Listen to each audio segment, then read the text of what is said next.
ఈ pipe line ను చోరీ జరిగి 12 ఏళ్లు గడుస్తున్న కాకినాడ నగరపాలక సంస్థ చర్యలు చేపట్టకపోవడంతో ఇంటి దొంగలపై పలు అనుమానాలు వ్యక్తమవుతున్నాయి.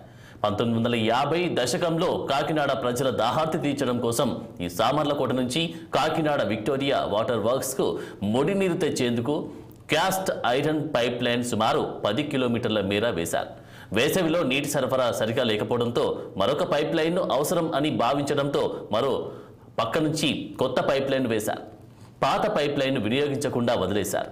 ఇదే అదునుగా భావించి 2012లో కొంతమంది భూమిలోని పైపులను తొలగించి తరలించుకుపోతూ ఉండగా స్థానిక ఫిర్యాదు మేరకు ఇంద్రపాలెం పోలీస్ స్టేషన్లో కేసు నమోదు చేయగా 3 వ్యక్తులను పోలీసులు అరెస్ట్ చేశారు. 22 అంగుళాల విస్తీర్ణం 12 అడుగుల పొడవు గల కాస్ట్ ఐరన్ పైపులు 125 పైపులను రికవరీ చేశారు. రికవరీ చేసిన పైపులను నగరపాలక సంస్థ అధికారులు పోలీసుల నుంచి ఇప్పటి వరకు తీసుకోలేదు. మిగిలిన 8 కిలోమీటర్ల పైపు లైన్ ఏ స్థితిలో ఉంది, అసలు ఉందా లేదా అనే వాటిపై స్పష్టత ఇవ్వకపోవడంతో నగరపాలక సంస్థ అధికారుల తీరుపై అనుమానాలు వ్యక్తమవుతున్నాయి.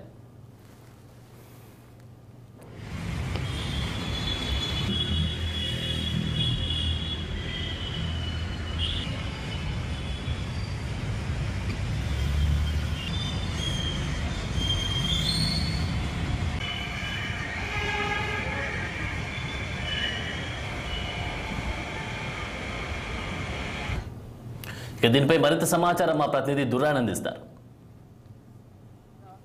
ఎవరైనా ఇంట్లో దొంగతనం జరిగితే పోలీసులు చోరీ సొత్తు రికవరీ చేసినప్పుడు సంబంధిత యజమాని కోర్టుకు వెళ్ళడం, కోర్టుకు దరఖాస్తు చేయడం, అలాగే కోర్టు డైరెక్షన్ మేరకు ఆ సరుకుని రికవరీ సరుకుని మొత్తం పోలీసులు యజమానికి అందించడం జరుగుతుంది.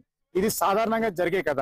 అయితే ఇప్పుడు మనం ప్రస్తావించే కథ అనేక మలుపులు, చివరికి ముగింపు లేని కథ మాత్రం ఖచ్చితంగా మనం కాకినాడ నగరపాలక సంస్థ కథగా మాత్రం చెప్పుకోవచ్చు. ఇది సుమారు ఈ కథ జరిగి 12 ఏళ్ళు అయింది. వివరాల్లోకి వెళ్దాం మనం.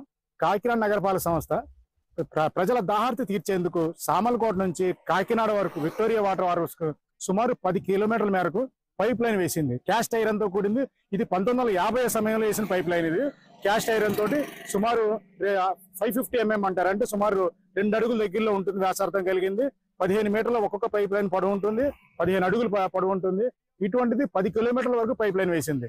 అయితే వేసవిలో మంచినీళ్ళ దాహార్తి తీర్చడం కష్టమని భావించడంతో ఈ పైప్ లైన్ సరిపోవడం లేదని దీని స్థానంలో మరొక పైప్ లైన్ వేశారు. దీన్ని వినియోగంలో తీసుకురావడంతో ఇంటి దొంగల దృష్టి దీని మీద సరిగ్గా ఎప్పుడే పడింది. అంటే 12 ఏళ్ల క్రితం కొంతమంది వ్యక్తులు, 3 వ్యక్తులు నిరుపయోగంగా ఉన్న ఈ పైప్ లైన్ పైన దృష్టి పెట్టి 2 కిలోమీటర్ల మేర తవ్వుకుంటూ తరలించుకుంటూ పోయారు. విషయం అంటే వాళ్ళకి పసుకోపోవడం, మరి ఇతర కారణంతో విషయం పై దాకా వెళ్ళడం, పోలీసుల దాకా వెళ్ళడం. స్థానిక సంస్థ అధికారులు ఫిర్యాదు మేరకు పోలీసులు ఎంక్వైరీ చేశారు. 3 వ్యక్తులు కలిసి ఈ పైపులు దొంగతనం చేశారని 2 కిలోమీటర్ల మేరకు. దాంతో విజయవాడ వరకు వెళ్లి పోలీసులు సొత్తును రికవరీ చేశారు. 125 పైపులను రికవరీ చేసి క్యాస్ట్ ఐరన్ పైపులు, అంటే నగరపాలక సంస్థ కంప్లైంట్ అప్పట్లోనే 42 లక్షల విలువైన పైప్ లైన్ ఇచ్చారు. ఇప్పుడు అది కోట్లాది రూపాయల విలువ పైప్ లైన్ అని మాత్రం ఖచ్చితంగా మనం చెప్పుకోవచ్చు. ఎందుకంటే స్క్రాప్ గా అమ్ముకున్నా సరే క్యాస్ట్ ఐరన్ విలువ చాలా గట్టిగా ఉంటుంది, మనందరికి తెలిసిందే. అయితే కేవలం 2 కిలోమీటర్ల మేరకే ఈ పైప్ లైన్ దొంగతనం జరిగినట్టుగా పేర్కొనడం, 125 పైప్ లైన్ రికవరీ చేయడంతో కథ ఇక్కడితో అయిపోయింది అనుకుంటే అవ్వలేదు. 3 దొంగల్లో ముందుగా చేసిన A1 అందులో వాయిదాలు రాకపోవడం, తప్పిని తిరుగుతుండడంతో A2, A3లు తమకు సంబంధం లేదని కోర్టుకు వెళ్ళడం, వాళ్ళు నిర్దోషులుగానే కోర్టు కేసు కొట్టడం జరిగింది. A1 ఇప్పటి వరకు పరారీలో ఉన్నట్టు చూపుతూ నడుస్తుంది. అయితే దీనిపైన సంబంధిత అధికారులు కానీ పోలీసులు కానీ పెద్దగా విషయం చెప్పడానికి ఇష్టపడలేదు. ఈ విషయం పక్కన పెడితే కనుక ప్రస్తుతం మనం మాట్లాడుకోవాల్సింది, చర్చించుకోవాల్సింది చాలా లోతైన విషయం ఏంటంటే 10 కిలోమీటర్ల మేరకు వేసిన ఈ క్యాస్ట్ పైప్ ఐరన్ నిజంగా భూమిలోనే ఉందా, లేకపోతే ఇది కూడా తరలించుకుపోయిందా? ఎందుకంటే భూమిలో ఉంటే ప్రస్తుతం అయితే నిరుపయోగంగా ఉంది. దీన్ని తవ్వి బయట తీస్తే కోట్లాది రూపాయల ఆదాయం ప్రభుత్వానికి, నగరపాలక సంస్థకు వస్తుంది. దాని ద్వారా అనేక అభివృద్ధి పనులు చేయొచ్చు.